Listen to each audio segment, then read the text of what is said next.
जानती हूँ।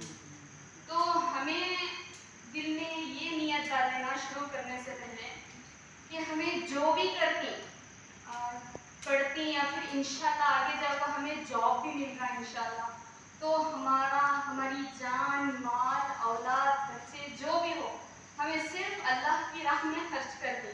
बोलो अगर ये नियत तुम्हें सब लोग बच्चे हो बड़े हो जवान, खासकर जवान नौजवान जो भी हमारे मुसलमान, अगर ये नियत हमें अपने दिलों में डाली है तो इंशाल्लाह हमारा रास्ता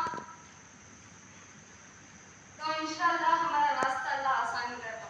तो उसके वास्ते ये शुरू करने से पहले हमें अब भी हमारे दिल में ये नियत करनी है कि जो भी हो सकता हमें ये दुनिया में जो भी काम करती आखिरत के फायदे के लिए करती। बोलो को सिर्फ दिल में ये नियत डालने को इंशाल्लाह से हमें शुरू करेंगे। तो मेरी पहली क्लास आपको साइंस एंड टेक्नोलॉजी के बारे में, तो इसमें हमें फर्स्ट ओरिएंटेशन क्लास है, उसके बाद वीडियो प्ले करेंगे हमें।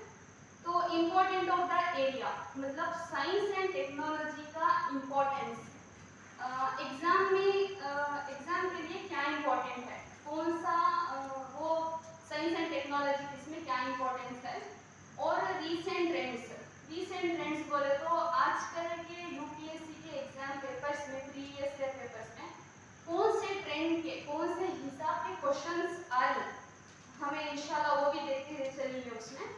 And syllabus and topic analysis, कौन से सिलेबस आती, कौन से टॉपिक्स आती एग्जाम में, और कौन से ऐसे टॉपिक्स हैं जिसमें क्वेश्चंस नहीं आते, वो भी बहुत ही इसमें इंशाल्लाह वो भी देखते चलेंगे। और हाउ टू स्टडी, कैसा पढ़ना, उसका बेसिक वो सब इंशाल्लाह अब आगे हमें देखते चलेंगे। तो नेक्स्ट फर्स्ट आपको इंपॉर्टेंस ऑफ एरिया। प्रीलिम्स में आपको 7 to 10 में एवरेज क्वेश्चंस आती जिसके 14 to 20 मार्क्स आते, और मेंस में 2 to 3 क्वेश्चंस आती जिसके मार्क्स 30 to 40 आते।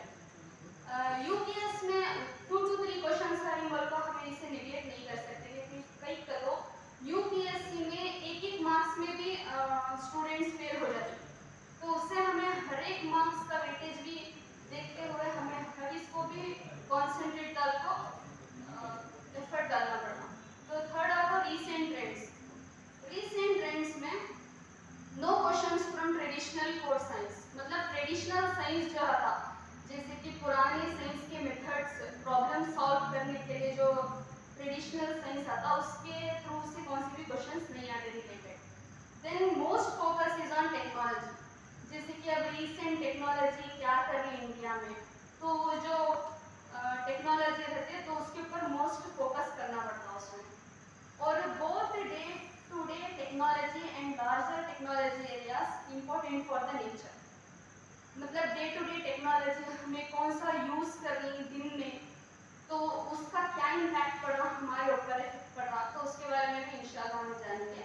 A clear batch towards currents यानी कि साइंस एंड टेक्नोलॉजी के बारे में करेंट्स में क्या है, जैसे कि न्यूज़पेपर न्यूज़ मैगजीन्स, तो उसमें क्या है रीसेंट ट्रेंड्स, वो भी हमें इंशाल्लाह आगे वीडियोस में देखते चलेंगे।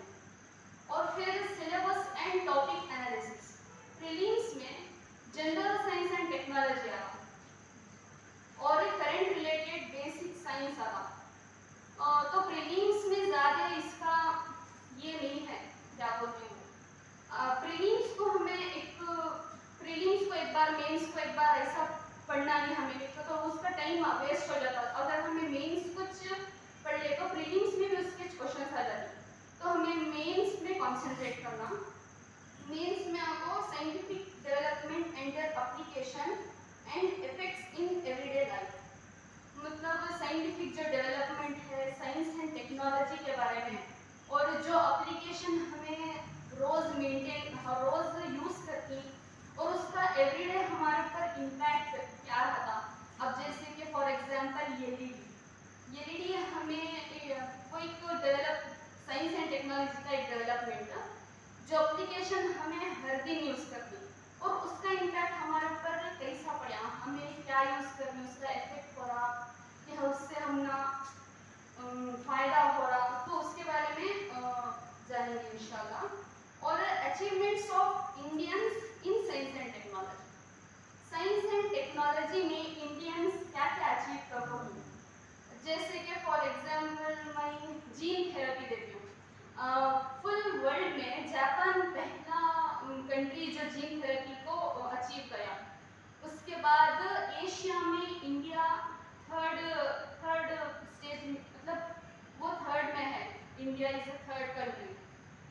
और अब फर्स्ट आपको जापान फर्स्ट था और सेकंड इंडिया था अचीवमेंट में, लेकिन अब चाइना इंडिया को ओवरकम करके सेकंड में आ गया।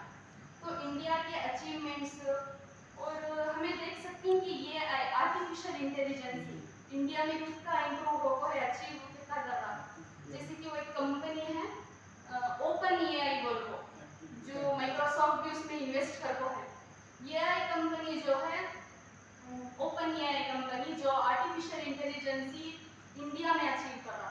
तो इंडियन में जो इंडिया जो साइंस एंड टेक्नोलॉजी में अचीव कर रहा, इसके टॉपिक में भी इसमें से क्वेश्चन आती हैं ये बेसिक में से। Next, indigenisation of technology and developing new technology. जैसे कि ऑलरेडी टेक्नोलॉजी है आउट ऑफ कंट्री में, उसे हमें लेकर फिर से टेक्नोलॉजी को अपडेट करके न्यू टेक्नोलॉजी बनानी। जैसे कि फॉर एग्जांपल आपको क्लोनिंग का मतलब क्या बोले तो एक same as it is person, आप जैसे कि मैं कैसी हूँ same as it is person बनाया जाता उनके जेनेटिक से, तो वैसा टेक्नोलॉजी बढ़ को है। तो वैसा इंडिया क्या कर को है, NDRI बोल को, national dairy research institute development, उन्होंने क्या करी हैंड हेल्ड क्लोनिंग बोल को बना को, वो भी सेम ऐसा क्लोनिंग के जैसा, तो उन्होंने एक टेक्नोलॉजी बना को। और एक एग्जांपल देना का तो इंडिया में यूपीआई ज़्यादा यूज करते हैं। यूपीआई का तो क्या बोलो, पैसे हाँ ऑनलाइन ट्रांजैक्शन जो करते हैं हम। यूपीआई का फुल फॉर्म क्या बोलो, यूनिफाइड इंटरफेस पेमेंट्स, हाँ? Unified interface payments, unified payment interface उसको बोलते हैं, जो ऑनलाइन ट्रांजैक्शन है वो इंडिया डेवलप करता है न्यू टेक्नोलॉजी। और फोर्थ आपको awareness in field of IT, information technology, space, computer, robotic and biotechnology. इसके बारे में सब अवेयरनेस हमें वीडियो में हमें इंशाल्लाह जानती। नेक्स्ट आपको हाउ टू स्टडी, पढ़ना सो कैसा।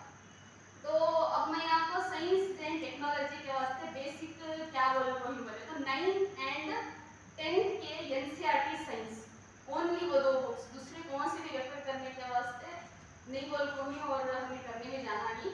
एक तो 9th and 10th NCERT science की बुक्स रेफर करना बेसिक, और सेकेंड आपको क्लास अटेंड करना, रेगुलर क्लास अटेंड करने का है। एक तो इसमें जो प्रेजेंटेशंस हैं और जो क्लिप्स वीडियोस हैं वो बहुत हेल्पफुल हैं।